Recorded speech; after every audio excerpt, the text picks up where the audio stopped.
ang mabait na bata, ikaw yan. Mabait ka ha? Ang mabait na bata, magandang pangmasdan, sinusunod na lagi utos ng magulang. Ang damit ay malinis at hindi mayabang, yang ang batang mabait nararapat na parisan. Sa eskwela kung pumasok ay laging maaga, sa gabi bago matulog ay nagdarasal pa. Ang mabait na bata, ganyan ang ugali, maging sa lahat ng tao magalang po lagi.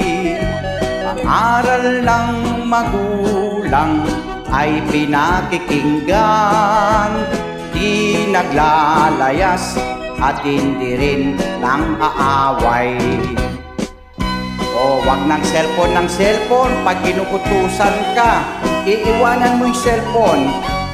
Sundin mo ang utos ni lola, ni tatay, ni nanay at ni kuya ate. Ang damit ay malinis at hindi mayabang, yang batang mabait nararapat na parisan. Ikaw yun. Sa eskwela kung pumasok ay laging maaga, sa gabi bago matulog ay nagdarasal pa.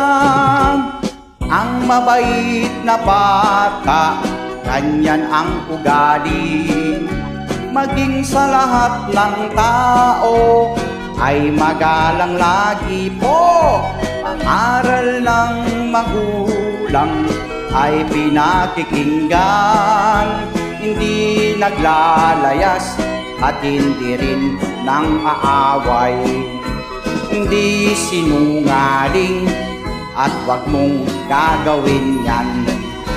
Hindi sinungaling kaya't siya'y ating parisan. Teka maglaram, utos ni nga po, Ima.